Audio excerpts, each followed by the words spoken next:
오늘 말씀 열왕기하 3장 1절부터 20절 말씀, 1절부터 20절 말씀, 제가 가진 성경으로 구약성경 362페이지에서 3페이지 정도, 열왕기하 3장 1절부터 20절 말씀 찾으신 줄 알고 저와 여러분이 한 절씩 번갈아 가면서 교독하고 마지막 절 합독합니다. 제가 먼저 봉독합니다.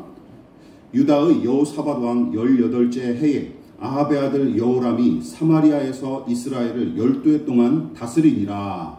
그가 여호와 보시기에 악을 행하였으나 그의 부모와 같이 하지는 아니하였으니 이는 그가 그의 아버지가 받은 바알의 주상을 없애하였습니다. 그러나 그가 느밧의 아들 여로보암이 이스라엘에게 범하게 한 그 죄를 따라 행하고 떠나지 아니하였더라. 모압 왕 메사는 양을 치는 자라. 새끼양 10만 마리의 털과 순양 10만 마리의 털을 이스라엘 왕에게 바치더니 아합이 죽은 후에 모압 왕이 이스라엘 왕을 배반한지라. 그때 여호람 왕이 사마리아에서 나가 온 이스라엘을 불러보고 또 가서 유다의 왕 여호사밧에게 사신을 보내 이르되 모압 왕이 나를 배반하였으니 당신은 나와 함께 가서 모압을 치시겠느냐 하니 그가 이르되 내가 올라가리이다. 나는 당신과 같고 내 백성은 당신의 백성과 같고 내 말들도 당신의 말들과 같으니이다 하는지라. 여호람이 이르되 우리가 어느 길로 올라가리이까 하니 그가 대답하되 에돔 광야 길뿐이니이다 하니라. 이스라엘 왕과 유다 왕과 에돔 왕이 가더니 길을 둘러간 지 7일에 군사와 따라가는 가축을 먹일 물이 없는지라. 이스라엘 왕이 이르되 슬프다. 여호와께서 이 세 왕을 불러 모아 모압의 손에 넘기려 하시는가 하니 여호사밧이 이르되 우리가 여호와께 물을 만한 여호와의 선지자가 여기 없느냐 하는지라. 이스라엘 왕의 신하들 중에 한 사람이 대답하여 이르되 전에 엘리야의 손에 물을 붓던 사밧의 아들 엘리사가 여기 있나이다 하리. 여호사밧이 이르되 여호와의 말씀이 그에게 있도다 하는지라. 이에 이스라엘 왕과 여호사밧과 에돔 왕이 그에게로 내려가니라. 엘리사가 이스라엘 왕에게 이르되 내가 당신과 무슨 상관이 있나이까? 당신의 부친의 선지자들과 당신의 모친의 선지자들에게로 가소서 하니 이스라엘 왕이 그에게 이르되 그렇지 아니하나이다. 여호와께서 이 세 왕을 불러 모아 모압의 손에 넘기려 하시나이다 하니라. 엘리사가 이르되 내가 섬기는 만군의 여호와께서 살아계심을 두고 맹세하노니 내가 만일 유다의 왕 여호사밧의 얼굴을 봄이 아니면 그 앞에서 당신을 향하지도 아니하고 보지도 아니하였으리라. 이제 내게서 검은 고 탈 자를 불러오소서 하니라. 검은 고 타는 자가 검은 고를 탈 때에 여호와의 손이 엘리사 위에 있더니 그가 이르되 여호와의 말씀이 이 골짜기에 개천을 많이 파라 하셨나이다. 여호와께서 이르시기를 너희가 바람도 보지 못하고 비도 보지 못하되 이 골짜기에 물이 가득하여 너희와 너희 가축과 짐승이 마시리라 하셨나이다.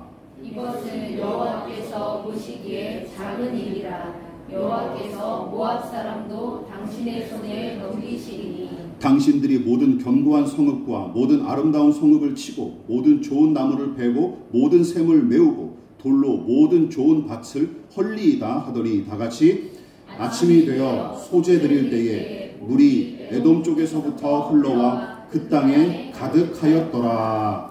아멘. 예, 말씀의 제목을 다같이 한번 읽어보시도록 하겠습니다. 시작. 불평과 신뢰 그 사이에 선 엘리사. 불평과 신뢰 그 사이에 선 엘리사라는 제목으로 하나님 말씀 함께 은혜를 나누도록 하겠습니다. 자, 우리는 지난 설교에서 엘리사가 일으킨 세 가지 기적을 통해 하나님이 어떤 분이시고 또 어떻게 일하시는 분인지 세 가지로 살펴봤었습니다. 그것이 바로 필요 적절하게 도우시고 일하시는 하나님, 그리고 구원과 심판의 주인이신 하나님, 마지막으로 삶과 죽음, 만사의 주인이신 하나님에 대해서 살펴봐서요. 특히 저는 이 세 가지 기적이 하나님께서 엘리야와 엘리사를 서로 다른 방식으로 연단하시고 각자의 기질과 개성에 맞추어 다루신 증거로 봤죠. 그뿐만 아니라 두 사람이 처한 시대적 배경과 요구가 달랐기에 기적의 양상을 사뭇 다르게 이끄신 사실을 방증하는 사건으로도 해석했습니다. 또한 여리고의 망가진 샘물을 고친 기적과 베델의 42명의 아이들이 곰에게 죽임당한 일은 구원하시고 심판하시는 주체가 하나님이시고 그 기준이 하나님의 뜻임을 보여주지만 그 의미만 담고 있는 것은 아니었습니다. 여기 기록된 구원과 심판, 회복과 재앙의 성격은 일시적이고 제한적임을 명심해야 합니다. 또한 이 일로 마치 여리고 사람들은 신실하고 베델 사람들은 죄다 악독한 것처럼 확대 해석해서도 안 되는 것이죠. 오히려 우리는 이 이야기를 통해 인생의 생사화복을 결정하시고 만사를 주관하시는 하나님, 그분의 그 권위와 권능을 인정하고 신뢰하는 수준까지 나아가는 것이야말로 모든 그리스도인이 추구하고 배워야 할 성숙한 신앙임을 유념해야 마땅합니다. 그러므로 성공과 실패, 무병장수의 여부, 아니면 크기와 숫자 등으로 섣부르게 구원과 심판을 판가름하지 마십시오. 이 세계에서는 그것이 판별하기가 굉장히 어려워요. 어쨌든 열왕기야 서두가 엘리야로부터 선지자 사역을 물려받은 엘리사의 이야기를 다뤘다면 3장은 아합의 아들이자 아하시아 왕의 형제인 여호람 혹은 요람으로 불리는 왕을 중심으로 전개되는 이야기입니다. 여호람은 북이스라엘의 9번째 왕으로서 왕위에 오른 지 2년 만에 사망한 아하시아를 대신하여 왕좌를 차지한 인물이죠. 그런데 아합이 다스릴 때까지는 북이스라엘의 막대한 양털을 이제 조공을 바쳤다는 이야기가 오늘 본문에 기록되어 있지 않습니까? 막대한 양의 양모를 바쳤던 모압 족속이 아합이 죽자마자 조공 관계를 끊기 위해 북이스라엘을 배신하는 일이 벌어집니다. 북이스라엘 입장에서는 그게 배신이지만 모압 입장에서는 이제 독립이죠. 독립운동을 한 것이죠. 그리고 이 일을 못마땅하게 여긴 여호람은 응징하기 위해서 남유다 왕 여호사밧과 에돔 왕까지 끌어들입니다. 자, 이처럼 북이스라엘의 왕인 여호람 못지않게 주목할 사람이 여러 등장하는데 열왕기상 22장에서 아합과 잠시 동맹을 맺었던 남유다 왕 여호사밧이 그 아들 여호람을 돕기 위해 이 부분에서 또다시 등장하는 거예요. 그리고 엘리사 선지자도 여호사밧 왕 덕택에 하나님의 계시를 전하는 역할로 여기서도 또 재차 등장합니다. 그리고 한 명이 또 등장하죠. 단역 배우처럼 짧게 언급되는 인물이 바로 에돔 왕입니다. 이 사람의 활약은 무엇인지 기록조차 없어요. 자, 오늘은 이 세 사람, 여호람과 여호사밧 그리고 엘리사 세 사람이 주고받은 대화를 통해서 우리의 신앙에 관해 돌아보고 교훈을 나누는 시간을 갖도록 하겠습니다. 자, 첫 번째, 우선 우리는 여호람이 했던 말을 살펴보도록 하겠습니다. 같이 읽어볼게요. 시작. 모압의 손에 넘기려 하시는도다. 요람 혹은 여호람으로 일컫는 북이스라엘의 9대 왕은 어떤 인물일까요? 본문은 그를 가리켜 여호와 보시기에 악을 행한 자로 평가합니다. 아예 단박에 못을 박죠. 그럼으로써 아버지 아합과 형제 아하시아와 크게 다르지 않은 자로 처음부터 소개를 하죠. 그러나 그의 부모와 사뭇 달랐던 점이 있었던 것으로 지적했는데 아합이 백성에게 숭배하기를 부추겼던 바알의 신상들을 철거하는 일을 벌입니다. 바알의 신상들을 철거해요. 이 사람이 웃기죠. 악한 왕인데 왜 또 우상을 철거하는데 왜 악한 왕이라고 했을까? 이건 나중에 풀어 설명하도록 하겠습니다. 그리고 그로 인해 여러분 바알 신상이 철거되니까 바알 신 숭배가 이게 위축될 수밖에 없는 것이죠. 바알 신 숭배가 위축되기 마련입니다. 성경이 그의 행적 중에서 그나마 긍정적으로 평가한 부분이 바로 이 부분이에요. 자, 그렇다고 여호람이 믿음으로 바알 신상을 철거한 거로 보기는 어렵습니다. 왜냐하면 다른 신을 또 섬겼거든요. 다른 신들은 무수하게 또 많이 섬겼으니까. 자, 왜냐하면 본문이 여호람을 가리켜서 여호와 보시기에 악을 행한 자로 분명히 못 받고 있고, 무엇보다 저는 그가 의로운 어떤 믿음의 중심으로 바알 신상을 철거했다고 보기는커녕 이거예요. 바알 신 숭배의 효과가 딱히 나타나지 않은 탓에 폐기한 것으로 보입니다.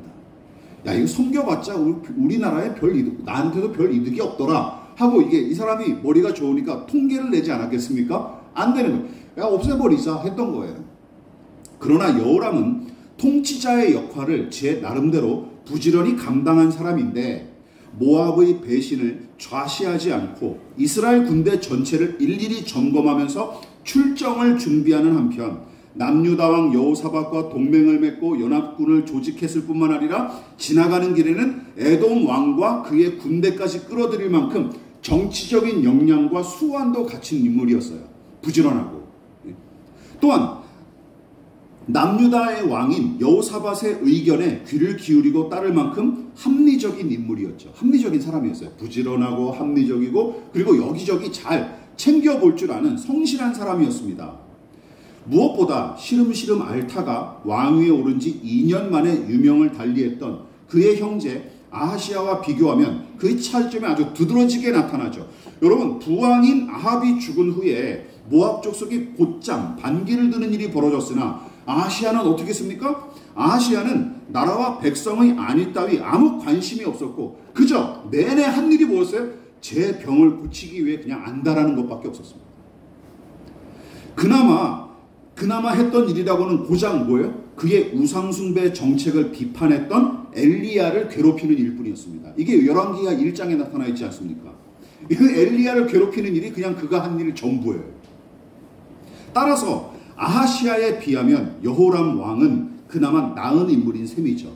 그러나 성경이 여호람을 악을 행한 자로 평가한 이유는 통치자로서의 역량이 부족하거나 저급한 인격의 소유자라서가 아닙니다. 하나님을 섬기고 그분의 뜻대로 다스려야 할 왕이 선왕들과 다를 바 없이 하나님을 등한시하고 제멋대로 행했기 때문이죠. 이것이 성경이 그를 악한 왕으로 평가한 이유예요. 그가 하나님과 어떤 관계인지 잘 보여주는 구절이 바로 10절과 13절입니다. 우리 화면을 같이 볼까요? 10절과 13절 제가 같이 읽어보겠습니다. 시작. 이스라엘 왕이 이르되 슬프다. 여호와께서 이 새 왕을 불러 모압의 손에 넘기려 하시는도다. 13절 시작. 똑같죠? 시작. 이스라엘 왕이 그에게 이르되 그렇지 아니하니이다. 여호와께서 이 새 왕을 불러 모아 모압의 손에 넘기려 하시나이다 하니라. 같은 말을 두 번씩이나 반복하는데 다 내용이 뭐예요? 하나님 때문에 이런 일이 벌어졌습니다 라고 얘기하는 거예요. 10절은 새 왕이 모압과 싸우기 위해 군사들을 이끌고 행군하다가 일주일 동안 이어진 강행군 중에 식수가 끊어지는 일이 벌어집니다. 마실 물이 없는 거예요. 심지어 가축을 먹일 물마저 없는 것이죠. 그때 여호람이 하나님을 탓하며 내뱉은 말이 바로 이겁니다. 10절. 13절도 마찬가지예요. 새 왕이 하나님의 말씀을 듣기 위해 엘리사 선지자를 찾아갔으나 정작 선지자는 냉담한 반응을 보이면서 여호람 왕을 비꼬죠. 왜 나를 찾아왔습니까? 바알 선지자 아세라, 당신의 아버지 어머니가 섬기던 선지자들을 찾아가 물어보십시오 라고 비꼬죠. 그러자 여호람도 지지 않고 뭐라고 얘기하냐면 하나님 때문에 이 사달이 났다 하며 불평불만을 토로한 것입니다. 하나님 때문에 이 사달이 났다 라고 얘기한 것이죠. 앞서 저는 여호람을 다음과 같이 평가했었습니다.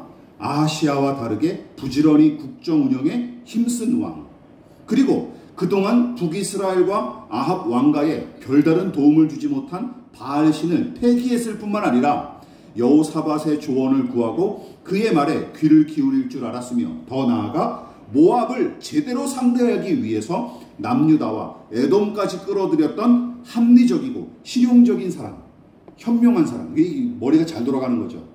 무식하지 않았어요.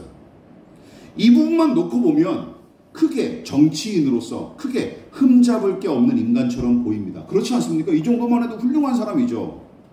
그런데 본문의 이야기와 전혀 반대되는 상황을 상정해 보도록 하십시다. 여러분, 모압이 배신하기는커녕 2배 이상의 양모를 제공하고 전쟁을 일으킬 필요도 없이 무사태평한 날이 계속 이어졌다면 과연 여호람이 북이스라엘 왕인 여호람은 여호와 하나님의 은혜를 감사하고 찬양했을까요? 그건 아니죠. 아니라는 사실을 여러분들도 아시겠죠. 아예 가능성이 없다고 단언하지는 못하겠지만 그럴 가능성은 거의 없다고 봐도 무방합니다. 지금 곤란한 때를 만나서 하나님 운운하면서 이게 하나님이 이렇게 허락하신 일이다, 하나님 탓에 일어났다 라고 하나님을 운운하긴 했지만 정말 좋은 일이 일어났을 때, 그리고 풍부해졌을 때 하나님께 이 사람이 감사했을까? 그럴 가능성 거의 없다고 봅니다. 물론 이렇게 볼 수는 있죠. 100번 양보해서 형통하고 평안할 때 하나님께 감사했을지언정 본문의 여호람처럼 곤란한 일을 만날 때마다 무작정 하나님을 탓하기 일수라면 여러분, 그 사람의 중심에 자리매김한 것은 하나님을 의지하고 경배하는 신앙이 아닙니다. 오히려 제 이익과 안녕을 안겨주고 지켜주는 도구로서 하나님을 취급하는 마음밖에 없는 거예요. 이랬다 저랬다 하는 거. 좋을 때만 하나님께 감사하고 고난당할 때는 하나님을 탓하는, 맹목적으로. 또 반대로 고난당할 때만 하나님을 찾고 평안하고 형통할 때는 또 하나님께 감사하지 않아요. 이런 불균형한 신앙의 모습이 있지 않습니까? 이거는 신앙이 아니라는 것이죠. 기억하셔야 됩니다. 이거는 신앙이 아니에요. 이처럼 입술로는 하나님을 운운할지라도 정작은 하나님을 전혀 염두에 두지 않고 오히려 제 이익과 안녕만 생각하는 사람들, 더 나아가 마치 제 이익과 안녕을 이루고 지키기 위해 고용한 것처럼 하나님을 대하는 사람들, 그래서 여호람처럼 물리적인 성과가 나타나지 않고 실제적인 효력이 없으면 얼마든지 숭배의 대상을 교체할 수 있는 행태는 여러분, 바울이 지적한 대로 무슨 신앙이 있는 것이 아니라 자기들의 배만 섬기는 짓거리에 불과한 것입니다. 내가 나를 섬기는 거예요. 나를 섬기는 거. 자아 숭배에 불과하다는 것이죠. 그리고 정작 기독교 신앙과는 이런 신앙은 기독교 신앙과는 거리가 멀고 아무 상관이 없습니다. 예수 믿는 믿음과는 이런 게 아무 상관이 없어요. 열왕기하 2장에서 엘리사가 여리고의 치유와 베델의 참극을 동시에 경험함으로써 구원과 심판을 결정하실 뿐만 아니라 인생의 생사화복을 주관하시는 분이 하나님이심을 몸소 배웠던 것을 기억하십시오. 그리고 이 일이 벌어진 거예요. 여호람 같은 사람이 얼마나 이게 신앙 같지 않은 신앙을 가지고 있는 사람이지, 이 일 때문에 더 도드라지는 것이죠. 여러분, 그 하나님을 항상 신뢰하고 섬기는 것이 바로 참된 신앙입니다. 이것이 진짜 신앙이라는 것이죠. 혹시 우리의 신앙은 어떻습니까? 좋은 일이 생기면 감사하지만 나쁜 일이 생기면 여호람처럼 하나님을 탓합니까? 하나님만 탓하기에 급급합니까? 혹은 위급하고 어려울 때만 하나님을 찾고 평안하고 형통할 때는 저 스스로 만족하고 맙니까? 그것은 그때그때 자신의 필요에 따라 하나님을 찾는 그야말로 인스턴트 신앙에 불과하다는 사실을 명심하십시오. 훗날 남유다의 미가선자가 백성을 착취하고 불의를 행하는 귀족들과 위정자들을 향해 경고한 말씀을 보십시오. 미가서 3장 4절입니다. 미가서 3장 4절 같이 읽어볼까요? 시작. 그때에 그들이 여호와께 부르짖을지라도 응답하지 아니하시고 그들의 행위가 악했던 만큼 그들 앞에 얼굴을 가리시리라. 내면과 중심에 거듭남 없이 악한 습관과 불의한 행실에 돌이킴 없이 만사의 주인이신 하나님을 신뢰하는 믿음 없으면 여러분, 제 아무리 목이 터져라 부르짖어도 하나님은 도리어 당신의 얼굴을 가리시고 듣지 않으실 거로 경고하십니다. 하나님이 무슨 자판기입니까? 그렇죠. 인격을 가지신 분 아닙니까? 그러므로 자신의 필요에 의해 움직이는 신앙에서 벗어나 하나님의 필요, 즉 그분의 뜻을 추구하는 신앙으로 나아가는 저와 여러분 되시기를 진심으로 부탁을 드리겠습니다. 신앙이란, 우리 기독교 신앙이란 무엇입니까? 그전에는 내 필요와 내 만족만을 생각하고 그것만 몰두했던 인생이라면 이제는 하나님이 무엇을 필요로 하시는가, 하나님의 뜻은 무엇인가를 찾는 것이 신앙의 신앙이죠. 이 전환이 이루어져야 진정으로 거듭난 사람이라는 것입니다. 감사하게도 그 믿음을 보여준 인물이 바로 남유다의 여호사밧 왕입니다. 자, 두 번째로 볼까요? 같이 읽어보겠습니다. 시작. 우리가 여호와께 여쭤보자. 말씀이 그에게 있도다. 여호사밧 왕이 한 말입니다. 남유다의 왕인 여호사밧은 아합이 빼앗긴 길르한 라못을 되찾기 위해 아람과 전쟁을 일으켰을 때 선의로 아합과 북이스라엘을 도우려고 참전했다가 구사일생으로 살아났던 인물이죠.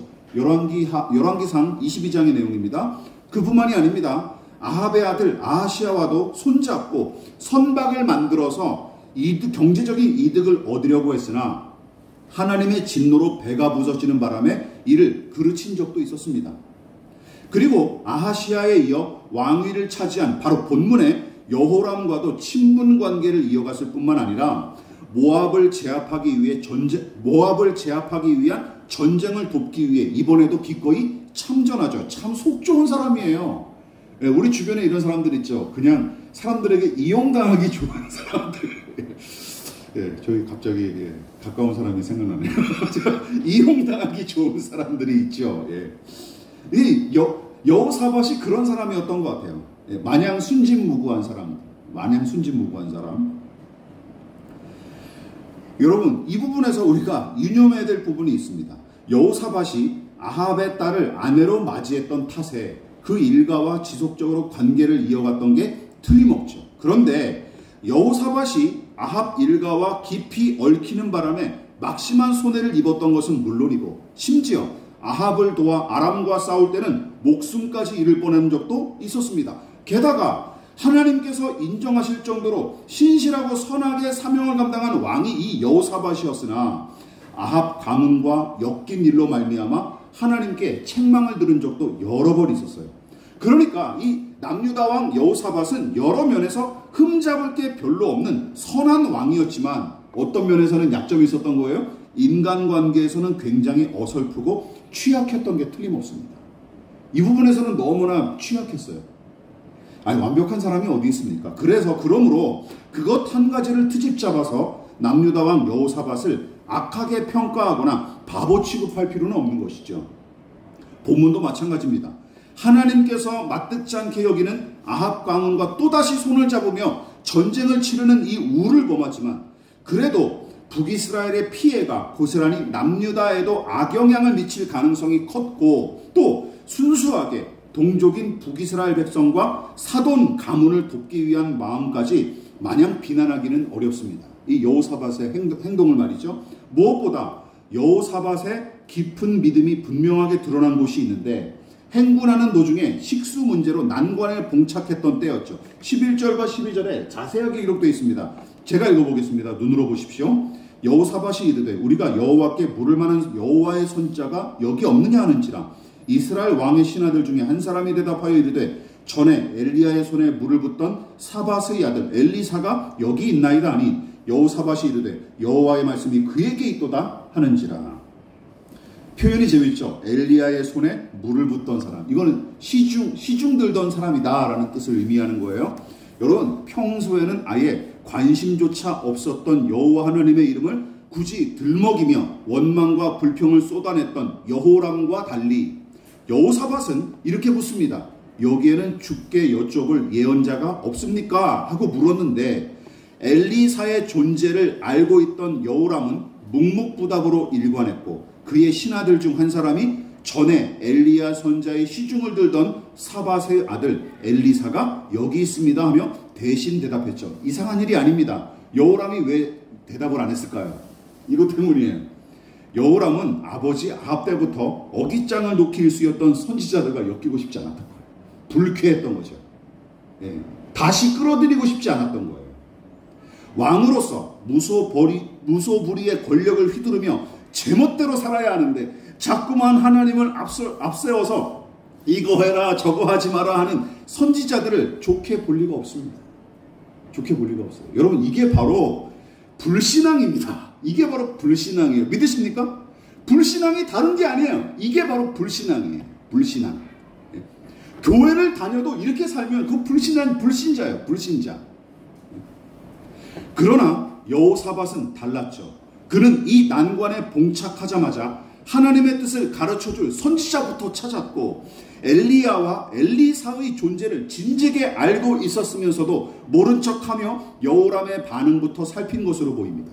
그러니까 여호람이 하나님을 탓하며 시큰둥하게 반응할 뿐이었고 그의 신하들이 마지못해 엘리사의 이름을 말하자마자 그가 뭐라고 대답해요? 여호와의 말씀이 그에게 있도다 하며 맞장구 치는 모습이 그 사실을 방증합니다. 이미 알고 있던 거예요. 그냥 알면서도 질문을 해본 거죠. 여호람 왕을 떠보려고. 근데 여호람이 그냥 입을 꾹 닫아버렸죠. 불쾌하니까. 그 이름조차 그냥 불쾌해 버리니까 자기 가문의 대적인 엘리사 선지자 입에 올리기도 싫었던 것이죠. 그걸 이제 여호사밧이 알게 된 것입니다. 그런데 이 부분이 참 의미심장하죠. 여러분, 여호사밧의 중심과 그 신앙의 수준이 이 말 속에 분명하게 나타나기 때문입니다. 여러분, 이걸 보십시오. 만일 여러분이 엘리사의 활약과 그에 관한 소문을 익히 알고 듣고 있었다면 그를 여호람 왕 앞에 어떤 사람으로 생각하고 표현했겠습니까? 많은 사람이 이 장에서 일으킨 기적을 토대로 이렇게 소개했을 것 같아요. 옷을 내리쳐서 요단강을 가른 능력의 선지자, 소금을 쳐서 여리고의 샘물을 고친 기적의 주인공. 그렇지 않겠습니까? 무서운 심판을 임하게 한 주의 종 정도로 소개를 했겠죠. 왜냐하면 이게 잘 먹히잖아요. 유튜브 채널 들어가셔서 기독교 채널 보시면 다 썸네일이 뭘로 돼 있냐. 금리발로 금가루가 쏟아지는 기적, 병자가 일으킨 집회, 이런 게 허다해요. 그런 게 수십만 수백만 조회수를 자랑합니다. 아시겠죠? 보세요. 확인해 보세요. 사람들이 어디에 주목하고 집중하는지, 어디에 쏠리는지, 무엇을 듣고 보고 싶어 하는지 거기 잘 드러나 있죠. 저같이 이렇게 매일 묵상 고리타분하게 뭘 이해를 시키고 설명에 이어나가는 거 사람들 좋아하지 않습니다. 저는 이 정도 조회수 나온 것만 해도 너무 감지덕지예요. 야, 어떻게 이런 걸 들으러 오지? 하는 생각으로 제가 올리거든요. 예? 신기해요. 그러나 더 사람들이 관심을 끄는 건 다 그런 거예요. 얼마나 놀라운 기적을 일으켰느냐, 얼마나 큰 일을 행했느냐, 얼마나 많은 건물을 지었느냐, 뭐 얼마나 많은 병자를 일으켰느냐, 이런 거예요. 그러니까 여러분, 여호사밧이 엘리야에 관해서 소개할 때 여호람 앞에 자랑하려면, 여호람 왕을 환심을 사려면 뭘 홍보를 해야 됩니까? 그런 걸 막 홍보를 하면 직방일 텐데 그거 한 번도 언급하지 않습니다. 오히려 다만 그를 가리켜 뭐라고 평가할 뿐이에요? 여호와의 말씀이 그에게 있도다 하며 평가할 뿐입니다. 이게 참 의미심장하죠. 여러분, 그러니까 이런 뜻이에요. 엘리사를 하나님께서 친히 말씀하시는 사람, 하나님의 음성을 듣는 사람, 하나님의 말씀을 품은 사람으로 바라본 것입니다. 그거면 된 거예요. 여호사밧 왕 앞에서 엘리사는 그거면 충분한 사람이고 그것이 가장 가치 있다고 여긴 것이죠. 또한 그 어떤 기적보다 하나님의 말씀을 더 중요하게 여기는 믿음, 더 나아가 모든 기적을 능가하는 생명과 권능이 하나님의 말씀에 담긴 사실을 여호사밧 왕이 확신했기에 할 수 있는 말이에요. 아니면 다른 기적을, 열왕기하 2장의 기적을 내세웠겠죠. 근데 그건 이런 방법 언급도 하지 않습니다. 다만 뭐라 그래요? 엘리사를 가리켜 여호와의 말씀이 그에게 있도다 라는 말로 그냥 끝내버립니다. 어떻게 그럴 수 있었을까요? 여러분, 이 이야기 아시죠? 태조 이성계가 무학대사와 이야기를 나누다가 태조 이성계가 무학대사한테 이렇게 얘기했죠. 저는 대사님이 돼지처럼 보입니다. 그러니까 무학대사가 뭐라 그래요? 제가 보기에 왕께서는 부처님처럼 보입니다. 그렇게 얘기를 하죠. 거기서 나온 말이 뭐예요? 돼지의 눈에는 돼지가 보이고 부처의 눈에는 부처가 보입니다 라는 말이 나온 거죠. 여호사밧 왕이, 남유다의 여호사밧 왕이 엘리사를 그렇게 본 이유는 뭡니까? 여호사밧이 그런 깊은 믿음의 사람이기 때문이에요. 믿으십니까? 바라보는 눈이 있으니까 그렇게 바라보는 것이죠. 또한 엘리사가 하나님만 탓하는 여호람에게 빈정됨에 내뱉은 말이 참 인상적이죠. 열왕기하 3장 14절 시작. 내가 만일 유다의 왕 여호사밧의 얼굴을 봄이 아니면 그 앞에서 당신을 향하지도 아니하고 보지도 아니하였으리다. 쉽게 풀어보면 다음과 같습니다. 내가 유다 왕 여호사밧의 체면을 생각하지 않았더라면 임금님을 염두에 두기는커녕 쳐다보지도 않았을 것입니다. 엘리사도 만만한 사람이 아니에요. 여호람도 만만한 사람이 아니지만 엘리사도 단호하죠. 예, 아주 단호하죠. 내가 왕은 보기 싫습니다. 다만 제가 여러 새 왕을 아련한 이유는 여호사밧 왕 때문입니다. 여호사밧 왕이 아니면 제가 여러분들 만나지 않을 겁니다. 라고 얘기한 거예요. 그러니까 엘리사는 하나님만 탓하며 불평만 늘어놓던 여호람 왕을 향해서는 서슴치 않고 비판을 가했지만 늘 하나님을 신뢰하고 겸손히 그 뜻을 구했던 여호사밧은 기꺼이 존중하고 높였던 것이죠. 서로가 서로를 이렇게 알아본 거예요. 예? 서로가 서로. 굉장히 멋지지 않습니까? 예? 그만큼 하나님께서 여호사밧 왕을 기뻐하셨던 게 틀림없습니다. 여러분, 이 믿음이 우리에게 있습니까? 이제 마지막으로 불평하는 여호람과 신뢰하는 여호사밧 두 사람 사이에서 선지자의 사명을 감당하는 엘리사를 간략하게 살펴보고 오늘 말씀을 마무리하도록 하겠습니다. 자, 우리 마지막으로 함께 읽어보겠습니다. 시작. 여호와께서 보시기에 작은 일이라. 엘리사는 기어코 새 왕과 연합군을 위해 하나님의 계시를 구하기로 작정했고 마침내 하나님의 권능이 엘리야 위에 힘있게 임하자마자 어떤 말씀을 듣습니까? 이 골짜기에 군데군데 도랑을 파라. 너희가 바람 불고 비 오는 것을 보지는 못하겠지만 이 골짜기에 물이 가득 차서 너희와 짐승들이 마실 수 있게 될 것이라는 계시의 말씀까지 듣습니다. 그리고 이쯤에서 엘리사는 여호람을 비롯한 세 왕과 그들의 군대를 향해 다음과 같이 선포하죠. 읽어보겠습니다. 시작. 이것은 여호와께서 보시기에 작은 일이라. 여호와께서 모압 사람도 당신의 손에 넘기시리니 당신들이 모든 견고한 성읍과 모든 아름다운 성읍을 치고 모든 좋은 나무를 베고 모든 샘을 메우고 돌로 모든 좋은 밭을 헐리이다. 하나님의 권능과 영광을 지극히 높이는 엘리사의 이 말은 여호사밧과 같은 믿음의 사람에게는 큰 위로와 소망을 안겨주었겠지만 하나님을 전혀 염두에 두지 않는 여호람한테는 어떻게 들렸을까요? 그저 허튼 소리나 농담처럼 들렸을 것입니다. 아니, 뻥치고 있네. 여호람은 속으로 그랬을 거예요. 놀고 있네 그랬을 거예요. 여호람이. 무엇보다 엘리사는 기억하십시오. 여호람 왕의 환심을 사고 알랑거리기 위해 하나님의 계시를 일부러 더하거나 빼지 않습니다. 또한 여호람이 어떻게 받아들일지 별로 관심이 없었습니다. 듣든지 말든지 알아서 해라. 나는 그냥 하나님의 말씀을 전할 뿐이다 라고 이야기하고 있는 것입니다. 물론 여호사밧 왕한테도 마찬가지죠. 엘리사가 신실한 믿음의 왕인 그의 비위를 맞추려고 애를 쓴 흔적이 없습니다. 믿음의 눈으로 진실하게 그를 평가했고 하나님의 말씀도 가감없이 그대로 전했죠. 당연합니다. 여러분, 왜 그렇습니까? 엘리사는 이런 사람이기 때문이에요. 그는 크신 하나님의 종일 뿐 누구의 종도 아니기 때문입니다. 이런 단호함이 엘리사 선지자에게 있던 거예요. 그러니까 이렇게 용감하고 대범하죠. 지금 우리는 누구처럼 살고 있는 중입니까? 여호람입니까? 여호사밧입니까? 또한 누구에게 인정받으려고 살아가십니까? 하나님과 그분을 섬기는 신실한 믿음의 사람들입니까? 아니면 그저 여호람처럼 필요할 때만 하나님을 찾는 자아숭배의 본성을 따라갈 뿐입니까? 혹은 강한 자와 부유한 자, 높은 자의 눈치나 살피면서 줄타기에만 급급하기 일쑤입니까? 하나님의 택함을 받은 백성으로서 거룩하고 선하게 살아가기 위해 타락한 세상의 생리에 용감히 저항하는 중이십니까? 사랑받는 하나님의 자녀답게 더 사랑하고 섬기기 위해 살아가고 계십니까? 크고 높으신 하나님, 완전하고 전능하신 하나님을 신뢰하는 믿음의 사람답게 비겁하지 않고 용감할 수 있기를, 뒤로 물러나 침륜에 빠지지 않고 점점 더 믿음의 진보와 성장을 이뤄갈 수 있기를, 내 필요와 만족만을 위해서만 안달하지 않고 하나님의 뜻과 이웃의 필요를 살피며 살아갈 수 있기를, 마지막으로 외모에 현혹되지 않고 중심을 보시는 하나님의 눈으로 세상과 사람을 엘리사처럼 여호사밧처럼 바라볼 수 있기를 진심으로 축원을 드리겠습니다.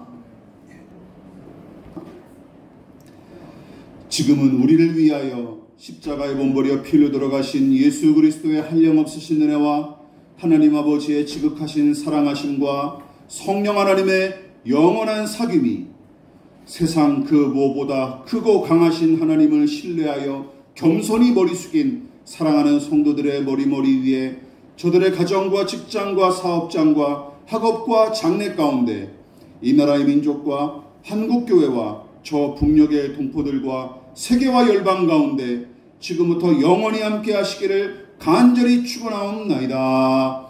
아멘.